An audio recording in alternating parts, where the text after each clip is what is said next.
Allez, bonjour à toutes et à tous les amis, j'espère que vous allez bien. Donc on se retrouve comme tous les lundis, on va préparer notre semaine de trading, donc on va faire un petit tour sur les annonces économiques importantes de la semaine. On ira voir après les graphiques de l'euro-dollar pour voir si on arrive à trouver un petit setup. Donc moi je suis déjà là en trade, mais je vais vous montrer tout ça tranquillement. Donc j'ai pas fait de vidéo là pendant à peu près 3 mois, donc j'étais pas du tout en France, j'étais pardon. J'étais en Asie en train de faire un road trip, donc voilà, c'est pour ça, là je reviens bien reposé, on va tout casser au niveau du trading, donc voilà, n'hésite pas à t'abonner pour suivre tout ça. Les thèmes un petit peu du moment, c'est vrai qu'on a pas mal d'incertitudes côté US à cause du shutdown aux États-Unis, ce qui fait que du coup on n'a pas d'annonce économique qui tombe. Donc notamment il y a 2 semaines, on avait vraiment le rapport sous l'emploi qui était vraiment attendu par le marché. Mais dû au shutdown, du coup, il n'est pas tombé. Donc voilà, on est vraiment dans l'incertitude. C'est pour ça que depuis tout ce temps, l'euro performe par rapport au dollar. Hein. L'incertitude, c'est jamais bon. Donc voilà, des fois, quand il y a de l'incertitude, le dollar sert un petit peu de valeur refuge. Euh, mais pas du tout dans ce cas-là, vu que de toute façon, bah, c'est côté US qu'on n'a pas les chiffres. Donc comment tu veux que ce soit une valeur refuge si on n'a pas du tout les chiffres sur l'économie, on ne sait pas comment l'économie se porte. Donc voilà. Donc cette semaine, on a quelques chiffres. Je ne sais pas si on les aura donc on a signé la mercredi. Enfin, ils ont signé aux États-Unis pour que la fin du shutdown soit. Voilà, ils ont signé une sorte d'accord. Je ne sais pas si ça sera en vigueur pour cette semaine. Voilà, donc on n'a pas énormément de chiffres, on en a un petit peu, mais voilà, est-ce qu'ils vont être là ou pas? Ce sera la question. Donc voilà, on a pas mal d'incertitudes côté US. Tout ce qui est US et Chine, ça s'est un petit peu calmé, donc ça va. Là vraiment, ce qui nous crée l'incertitude, c'est ce manque de données économiques, tout simplement. Et puis on va le voir après sur les écrans. C'est ce qui fait enfin, c'est ce qui fait que du coup pour la prochaine réunion là de décembre, enfin la semaine dernière on était à 50-50 au niveau de soit on baisse de 0,25 points de base ou soit on baisse pas. Donc voilà. On va aller voir tout ça les amis. Donc pour cette semaine, mercredi on aura donc l'inflation côté euro, l'inflation qui est toujours aux alentours des 2, donc on est pas mal. Euh, on est pas mal du tout. L'économie de la zone euro, pardon, n'est pas au top top. Ça remonte tout doucement, mais voilà, on n'est pas au top top. L'inflation est bonne. Il manque juste un petit peu maintenant, c'est la croissance, quoi. Il manque un petit peu de croissance, donc à surveiller ça côté euro. Je vais vous montrer les baisses de taux après, mais voilà, côté euro, on anticipe 0,5 baisse de 25 points de base, donc dans toute l'année 2026. Donc voilà. Après, vu que la monnaie, là, vu que l'euro augmente, de toute façon, on n'a pas besoin d'augmenter les taux. Donc voilà, pour l'instant, on est plus, on price ouais, 0,5% d'une baisse de taux. Pour l'année, on aura les stocks de pétrole, mais nous, ça ne nous intéresse pas vraiment. Compte rendu de la réunion du FOMC, ça va pas nous intéresser vraiment non plus. Ça va être jeudi, si des chiffres tombent, ça peut être intéressant pour nous. Donc les salaires moyens, le salaire moyen, donc c'est une sous-catégorie de l'inflation. Donc ça, c'est des données assez importantes. Les inscriptions hebdomadaires au chômage, donc voilà, comme toutes les semaines, si on reste aux alentours des 220 000, on est OK. On aura les créations d'emplois dans le secteur non agricole, donc si ça tombe, ça sera vachement important. Donc voilà, on est toujours dans le même thème, hein, c'est l'emploi, ce que disait Powell pardon, dans dans ces deux derniers discours, c'est que l'inflation pour eux est maîtrisée, mais le secteur de l'emploi les inquiète un peu. Donc voilà, on regardera toujours un peu plus important. Le secteur de l'emploi, ça, on s'en fout un peu. Le taux de chômage, donc, qui va être vachement important aussi, qui est précédemment à 4,3, donc on commence à arriver à des niveaux un petit peu élevés sur le taux de chômage. Donc voilà, je suis vraiment pas sûr qu'on ait ces chiffres qui vont tomber la semaine, enfin jeudi. Donc on verra. Vente de logements existants, c'est assez important. Donc ça va être une sous-catégorie aussi de l'inflation. Donc voilà, affaire à suivre si ça tombe tout ça jeudi. J'ai pas beaucoup d'espoir. À mon avis, pour moi, on aura les inscriptions hebdomadaires au chômage. Et puis c'est tout. Vendredi, on aura PMI manufacturier France. Donc c'est les préliminaires. Donc c'est les plus importants. Après voilà, manufacturier, c'est pas ce qui fait beaucoup bouger le marché parce qu'on rappelle que dans les économies comme l'Europe et comme les États-Unis, ce qui pèse plus dans l'économie, c'est pas le manufacturier, mais c'est les PMI des services. Enfin, c'est vraiment l'économie des services. Donc voilà, mais ça reste toujours à surveiller. On aura quand même aussi, on aura aussi du coup les PMI des services, donc préliminaires également. Donc ça à surveiller, ça va tomber dans tous les cas. Le PMI manufacturier de l'Allemagne aussi. On aura un petit discours de la garde qui ne devrait pas être très important, mais on va suivre ça quand même. Je vous ferai une petite vidéo. Et les PMI manufacturiers services de côté US. Donc ça, on les aura pareil en préliminaire. Donc ça devrait pas mal faire bouger le marché pour vendredi. En tout cas, on est sûr d'avoir des annonces vendredi. Mais voilà. Donc pour les baisses de taux, les amis, je vais juste vous mettre celle-là en premier parce que voilà, sur Financial Source, c'est pas très évident des fois à lire. Donc voilà, pour la prochaine réunion, ça a encore pas mal bougé la semaine dernière. Donc on était à peu près à 50-50 la semaine dernière. Là, on voit qu'on est à 56%.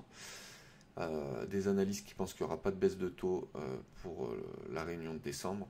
Donc contre 43,6 qui pensent qu'il y aura une baisse de taux. Donc voilà, on n'a pas de chiffres économiques qui tombent, donc c'est sûr, c'est normal qu'il y ait de l'incertitude.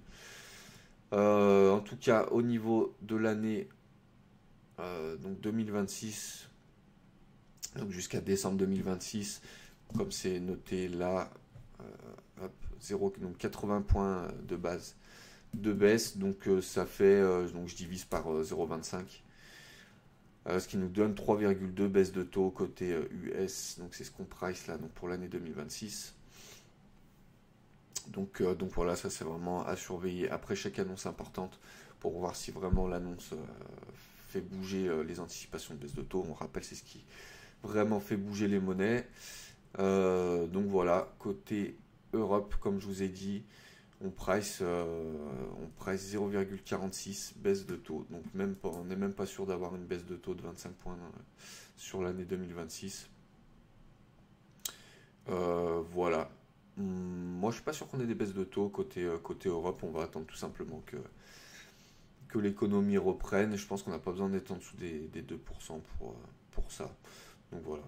C'est pour ça que je reste plutôt haussier pour l'instant sur l'euro.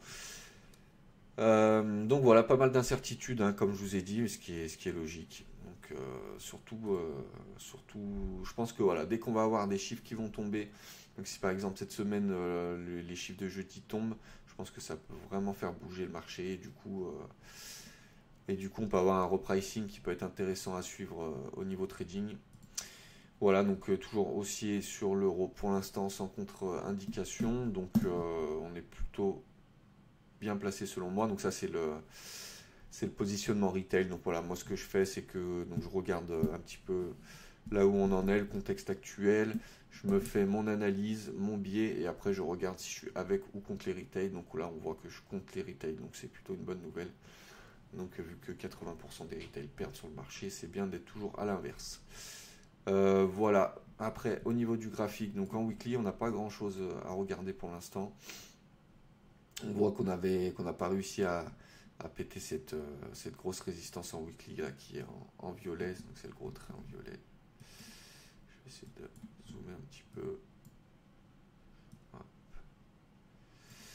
Voilà, donc c'est ces grosses résistances là en weekly.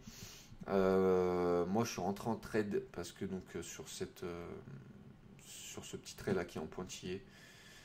Donc c'est en daily, attendez, je vais vous montrer après. Voilà, pour l'instant, en weekly, bon, on était toujours dans une continuation haussière.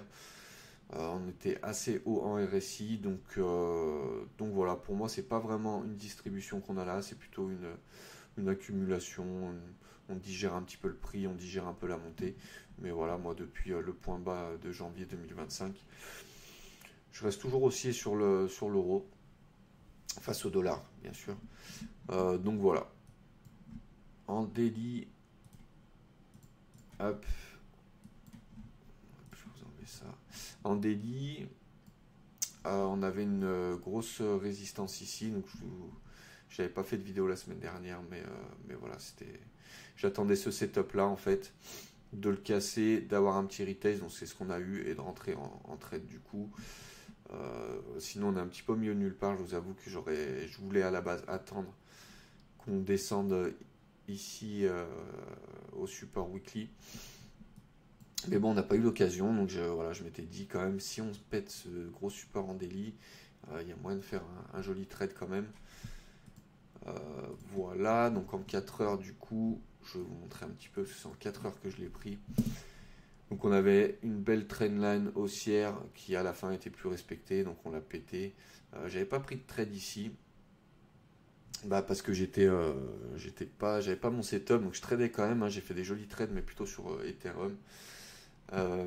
Voilà, donc j'avais pas forcément la foi de rentrer, mais il y avait un beau petit setup à prendre ici. On voit, hein, on a pété la trendline, boum, on est revenu retest dessus et après on a fait que descendre. Donc il y avait un joli petit trade à prendre. Voilà, après on a fait une trendline baissière qui commençait à de moins en moins à être respectée, donc c'est pour ça que je ne suis pas rentré non plus sur la cassure de la trendline. Mais voilà, j'ai attendu cette résistance en 4 heures. Donc voilà, on l'a cassé ici. Je suis rentré, donc à la base mon stop loss était ici, sous ces points bas. Donc j'avais un ratio quand même, hop, je me rappelle, c'était un ratio de 5. Voilà, tac, donc j'ai été un petit peu en drawdown sur cette position au début. Mais voilà, on est reparti à la hausse, boum, on a rebondi encore dessus et après on est bien reparti. Du coup, quand on était reparti ici, j'avais déplacé mon stop sous ces plus bas là, donc voilà, du coup je risquais, au lieu de risquer 1% de mon capital, je risquais que 0,50, donc de toute façon ça annulait mon idée si on allait sortir ici. Donc voilà, là on a dépassé mes 1R, donc j'ai BE mon trade, donc du coup j'ai remonté mon stop loss à break-even. Donc maintenant je risque plus rien, donc on se rapproche du point d'entrée, donc j'espère qu'on va avoir un retournement aujourd'hui ou demain. On voit là que ça fait une mini résistance ici pour l'instant qui tient, on en a une deuxième à ce niveau là, et puis après sinon je me fais BE. Mais voilà, le plus important c'est quand même voilà, on est gestionnaire de risque, on n'est pas là pour faire des gains, on est surtout là pour pas perdre d'argent sur le capital. Donc voilà, on voit que les 0,618, les 0,50 de Fibo sur cette impulsion là n'ont pas été respectés. Donc je vous avoue que pour l'instant ça sent le BE quand même à plein nez, je pense, pour ce trade. Donc à mon avis, si on revient à BE, de toute façon on ira faire des points plus bas. Donc à ce niveau là, on attendra la grosse résistance, enfin le gros support pardon, weekly qui est là pour entrer en longue. Voilà les amis, pour l'instant en 4 heures on est là. J'ai un autre trade qui tourne sur USD Yen qui est assez propre. Voilà, le Yen est très très baissier de toute façon. L'USD, j'ai hésité à le prendre parce que je suis quand même assez baissier sur l'USD, donc par rapport à l'euro, pas forcément par rapport au Yen. Donc c'est pour ça que je suis permis de le prendre, surtout que graphiquement il est juste magnifique. On a une belle trendline là en weekly qui a été pétée donc la semaine dernière. Donc je suis rentré la semaine dernière. Donc voilà, c'est un trade en weekly. Si on casse, de toute façon la target c'est le haut de la trendline. Donc ça fait un joli trade aussi à 5,60. Donc voilà. Donc on a eu notre cassure de la trendline baissière en weekly. Donc je suis rentré sur la cassure, je suis rentré en 4 heures aussi. Hop. Je suis rentré un petit peu tôt sur USD Yen, mais voilà, je suis rentré ici. Hop, je suis rentré ici. J'ai attendu la cassure, boum, retest et puis je suis rentré à la hausse. Donc, je me suis pris un petit peu de drawdown. Voilà, on n'est toujours pas à mon 1R, c'est pour ça que je ne l'ai pas BE. Et pour l'instant, ça se passe plutôt bien. Donc on va suivre ça. On va suivre ça également. Voilà les amis pour cette semaine. Donc on espère qu'on aura les chiffres qui vont tomber. Que ça nous donne un petit peu une direction. Parce que là, à trader, c'est un petit peu chiant quand on a de l'incertitude comme ça. Voilà, Ether, rien à dire. On est toujours assez baissier. On est toujours très très baissier, hein, c'est pas beau. De toute façon, tant qu'on est en dessous des 4000, aucune envie de prendre un long. Même là, au 2700, j'ai aucune envie de prendre un long. On a pété les 4000 à la baisse. Pour moi, si on a fait le top là sur Ethereum, on risque d'aller chercher vraiment, vraiment, vraiment très bas. Donc ma target, ça serait les 873 carrément. Si on a fait le point bas, le point haut là sur Ether, on risque d'aller chercher vraiment vraiment bas, je pense. Sur BTC, soit ça repart maintenant, parce que j'avais un décompte sur des vagues d'Elliott qui était assez propre pour le moment. Donc voilà, on serait sur la vague 3 et là on serait sur la vague 5 de la vague 3. Donc voilà, c'est une technique aussi d'analyse l'Elliott qui marchait plutôt bien là sur ce cycle là. Sur BTC, donc c'est pour ça que je le garde encore.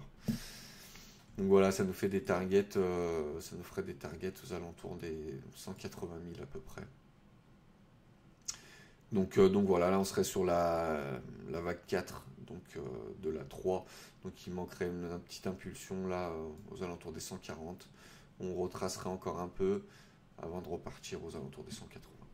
Voilà, c'est loin d'être une recette magique les vagues d'Elliott, mais sur ce cycle-là, il a vraiment été respecté, donc c'est pour ça que je le garde. Donc voilà, les cryptos, tant que j'ai pas de confirmation, j'ai aucune envie de prendre un long. Je vous avoue que là, pour moi, je suis plutôt baissier. Et voilà les paires que je surveille en ce moment. Il y avait EuroGBP qui était assez haussier, mais on arrive sur une grosse résistance. Donc à voir si on commence à la péter, peut-être prendre le retest. Le problème c'est que sur le RSI on est plutôt haut. Donc voilà, EuroCHF. On commence à faire un point bas, mais voilà, pour l'instant j'ai aucune envie de le trader. Il n'y a pas trop de. Il n'y a pas grand chose à dire finalement. USD, CHF pareil, GBP, USD. Là je vous avoue que lui je viens de le remettre dans ma watchlist. Il avait un peu abandonné. Euro-Yen qui est toujours haussier. Tu vois, j'aurais dû plutôt prendre Euro-Yen plutôt que USD-Yen, vu que je suis quand même plutôt haussier sur l'euro. Mais pour l'instant, USD-Yen se porte bien aussi, donc on verra. Voilà, USD-Yen, enfin Euro-Yen pour l'instant, ce qui m'a fait que je ne suis pas rentré dedans, c'est que RSI, on est vachement haut. Donc certes, on a pété, on fait des all-time high là, du coup, sur USD-Yen. Mais voilà, on est un petit peu haut en RSI, mais on est aussi, hein, donc ça se tient de prendre des longues dessus. Le problème c'est où rentrer maintenant, vu que peut-être sur un retracement, peut-être ici au 178, je sais pas. Voilà les amis pour cette semaine, on va voir si on a les chiffres qui tombent pour enfin avoir une direction. Donc on reste prudent, hein. Si on a les chiffres qui tombent, ça risque de vraiment vraiment faire bouger le marché, vu que ça fait 3 semaines qu'on n'a pas eu de chiffres importants. Voilà, donc on va suivre tout ça. N'hésite pas à mettre un petit pouce bleu, ça fait toujours plaisir. Je vais ouvrir un Discord aussi pour pousser un petit peu plus sur l'analyse fondamentale, pour vous apprendre un petit peu plus les sous-catégories, etc. Voilà les amis, soyez prudents cette semaine et puis on se retrouve tous les jours pour nos petites vidéos.